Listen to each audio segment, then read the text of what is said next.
ERASED tells the story of a struggling 29-year-old manga writer named Satoru, and he has an ability called revival. This phenomenon allows him to travel back in time, but he goes so far back to when he was just a child in 5th grade to prevent a serial killer on the loose, and who murders 4 children, including one main girl called Kayo Hinazuki.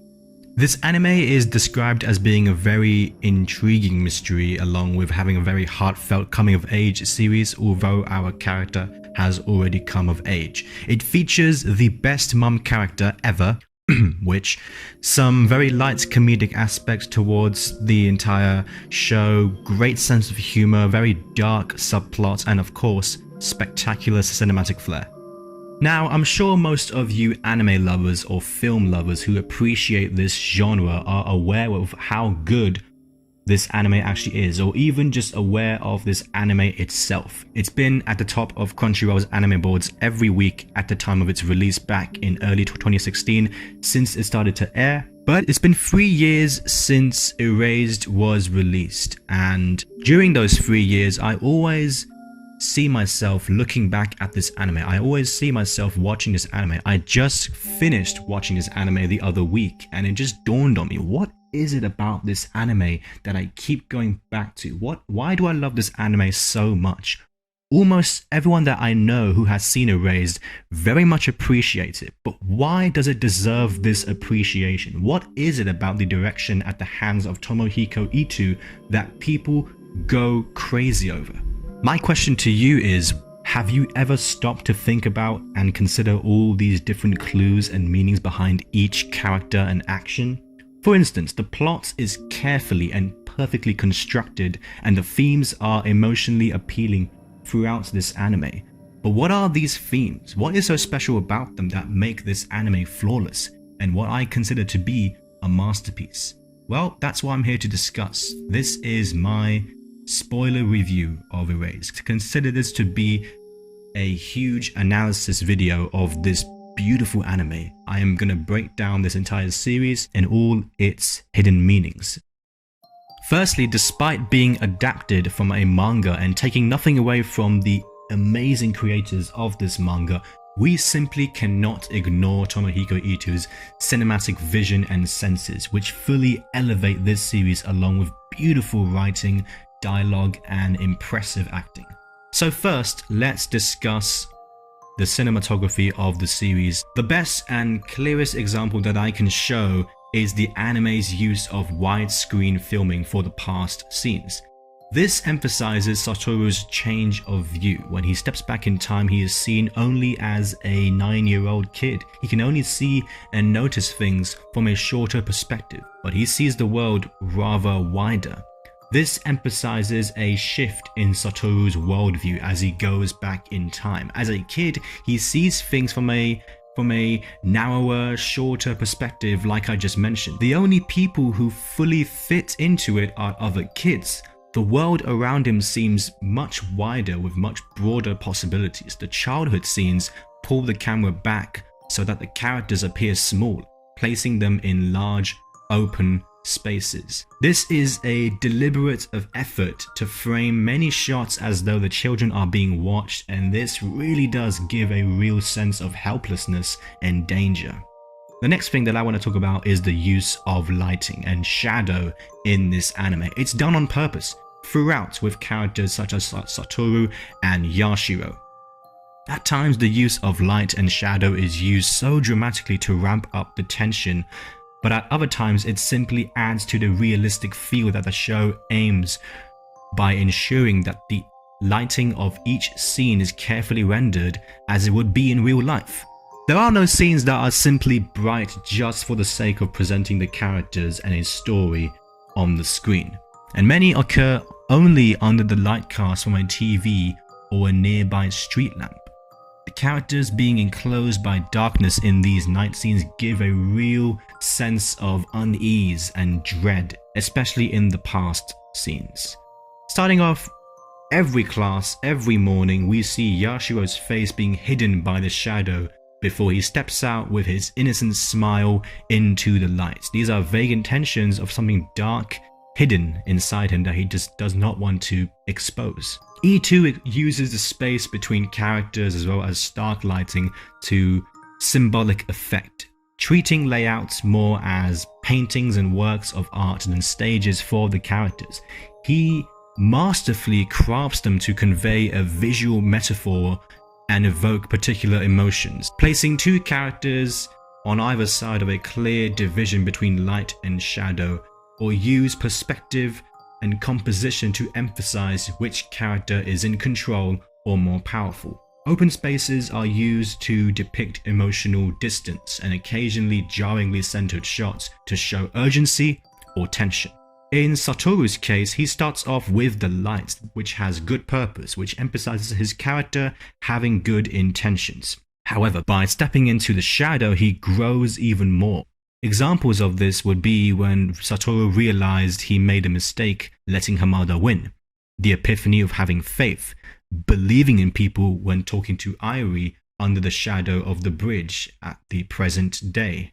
Confronting Kenya in episode 7 in the stairs, Satoru's face was covered by a shadow until finally accepting Kenya as an ally, and that's when he faces the light. However, when Satoru falls back into the shadow, pushing Kaio's mom downstairs for example, Kenya stops him and brings him back to the light.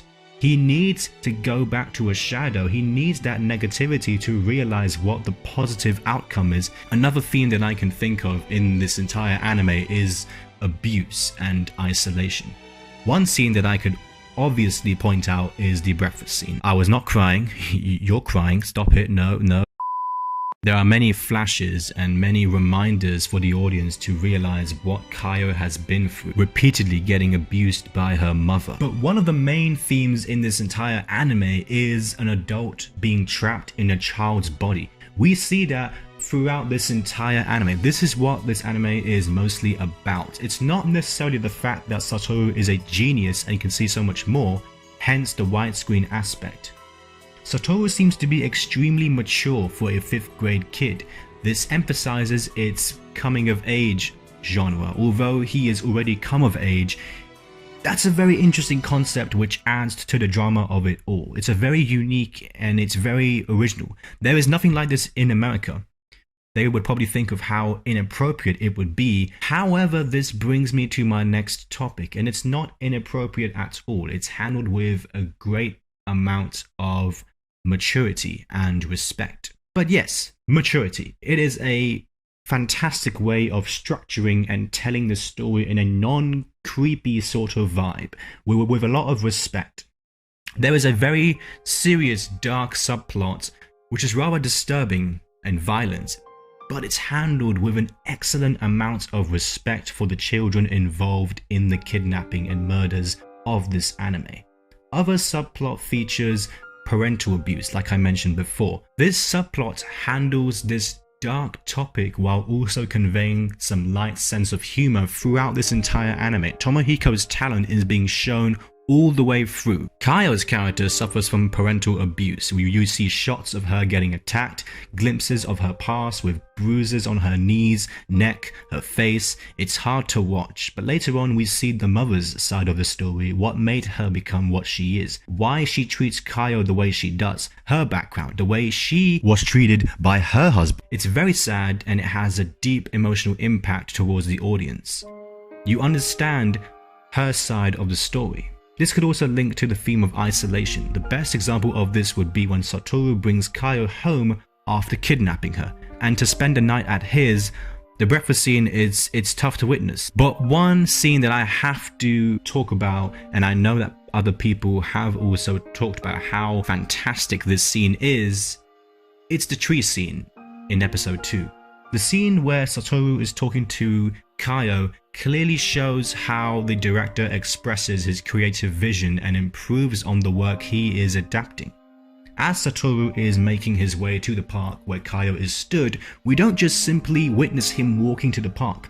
We instead see what he is thinking. His train of thought shows very dark connotations of death, danger, murder. thinking about how Kaio has been abused daily. He simply knows where he is going and he is taking his time. There is an insight into how he thinks. It's very similar to how manga is represented, but the manga misses this very fantastic opportunity that we now realize to create more character development, whereas the anime uses this, fully utilizes this opportunity to develop a monologue as well as Satoru's thoughts. It's very easy to jump straight to the park. Tomohiko takes his time. He adds establishing shots of the environment around him, representing cold, dark, isolated background. The street light in the park flickers on and off. It seems to be a universal symbol of someone putting an idea together, and that thought serves as a beacon of hope, with the next shot guiding Satoru to his destination, which is to find Kaio, which implies hope and positivity that this time Kaio will be safe, and it is all in his hands. He is represented as the light. When we finally reach to the park scene, we are looking in Satoru's point of view, what he sees. Firstly, the footsteps show that someone is at the park. Also establishes a build-up and a very intense anticipation, which connects to the viewers, getting them participated too. We also want to be in the point of view and have that role like Satoru does. We also want to help out Kaio. It connects with how Satoru has been figuring her whereabouts already, implying that he is there for her and she is his responsibility from now on. With all these clues, the shot with both characters and a tree between them is fantastic. It is a perfect cinematic storytelling. It represents a barrier between the two, suggesting Kaio is shutting down anyone who tries to enter in her life, in her personal life, by putting up this metaphorical wall. It is bold visual telling. It gives the anime a cinematic feeling. Kaio tries to quickly deflect Satoru, implying that she wants nothing to do with him, but he tries to push forward and trying to throw her off. He tries to get even closer with her, and this is explained by getting pulled in close for these shots and to ignore this hypothetical barrier. But then we are reminded as we return to the exact same shot where Satoru is being made like a fool with his lame joke, poking fun at him. Obviously, Kaio pokes fun at him by pretending to be something that he clearly is not, but then he finally admits that she is doing the same thing, slowly admitting to taking her guard down as the barrier is being taken down as well. It's genius work. The dialogues work so perfectly with the cinematography, but then Satoru steps forward to the light towards Hinazuki. He gives this lovely smile as he walks forward, saying, "Let's try liking everyone," suggesting honesty, which catches Kaio's attention. We pull back to the wide shot and the barrier between the two has been broken. Kaio is able to give a smile back and open up more about her thoughts and herself. What she says gives Satoru a massive realization, much more like an epiphany, as we flash back, flash forward, in this case, to Iris saying in the hospital, when she says, "I feel like you say the words over and over, it will actually happen somewhere along the line." He realizes it's the same thing that she said, that it doesn't just apply to Kaio, but how he felt growing up too. We finally start to understand what he goes through, which also foreshadows the beatdowns and the parental abuse that Kaio suffered from in this shot, which is another example of E2's genius use of cinematography, especially mise-en-scène as well. It is heart-wrenching. It wants to pummel you down to the ground. The use of curtains showing the theme of privacy and how it happens indoors for no one to see. This violence represents something extremely raw and disturbing. Red. Color red. Yes, we will get to the color red later on. The use of the canted camera angle in this shot tells us a lot more too. It represents Hinazuki's life in danger as well as happening to be unbalanced. Her life is unbalanced. Much like any teenager, most kids go through this, but no one can be worse than Kaio. It seems as if the entire world is crashing down on her. The use of framing is a clear example of this. There is no certain thing in her life that is perfect. But let's move on to the use of color throughout the series. Color. E2's repertoire is taken a step further in ERASED, introducing a very strong focus on the use of colors in specific shots to symbolize emotions. All throughout the series, he paints with reds and blues at every possible opportunity to reinforce the mood of the scene.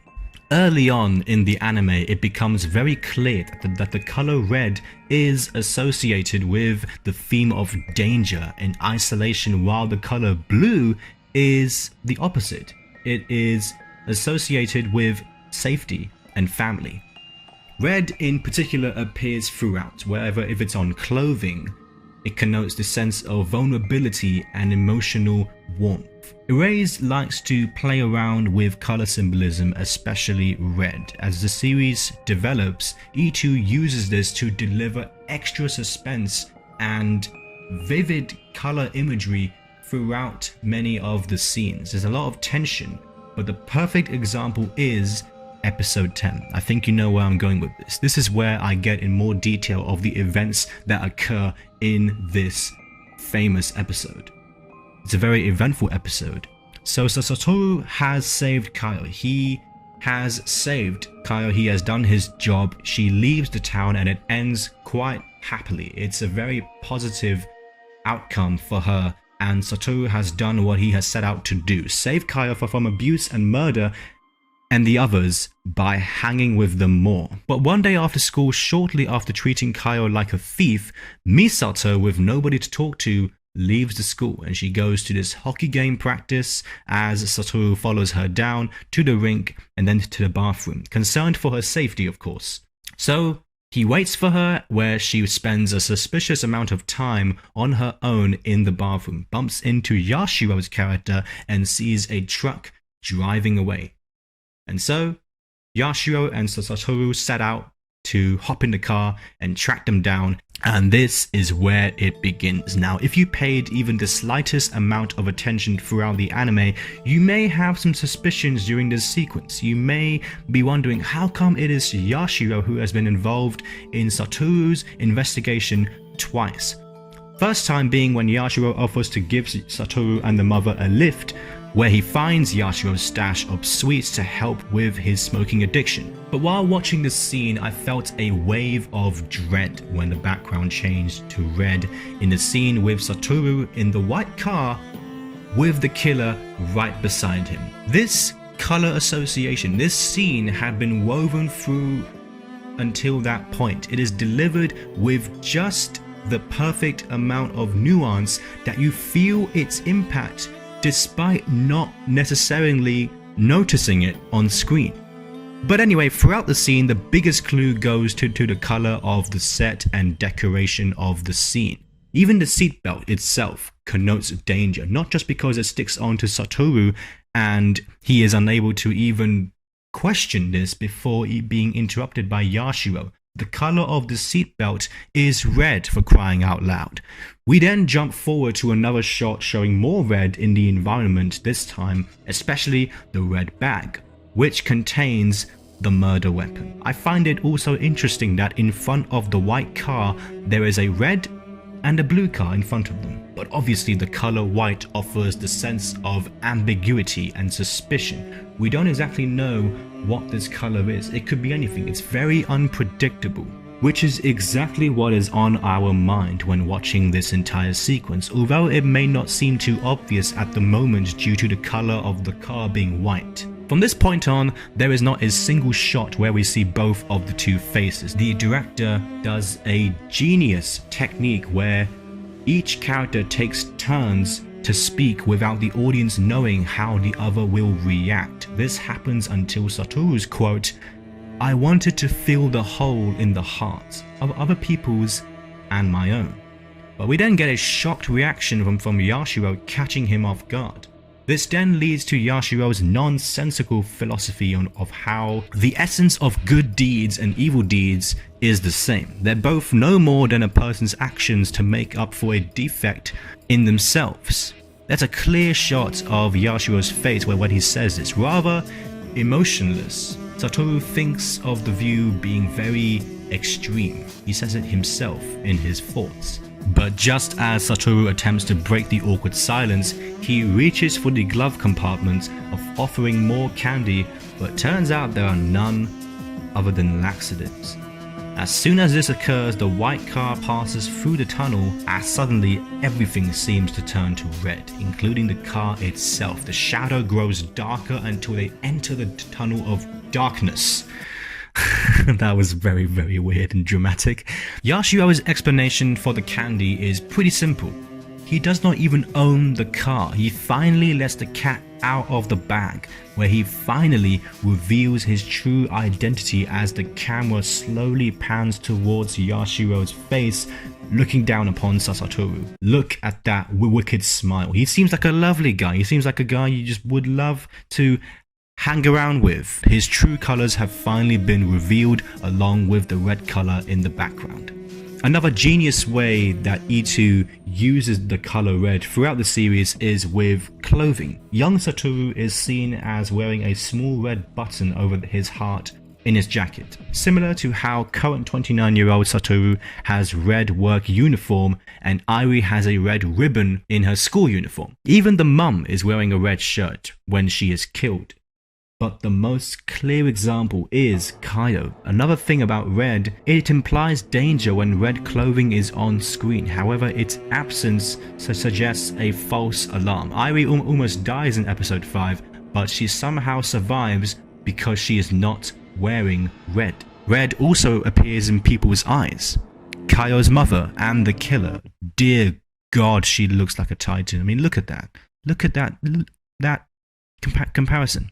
Uncanny, really. Even with Satoru too, in episode 8, he intends to take out Kaio's mother while walking down the stairs, like I mentioned before. This anger and this aggression leads to this. He is afraid of her beating up Kaio. Before being stopped by the friend in this shot, we are unable to see his red token on his jacket because it is being hidden by his hand.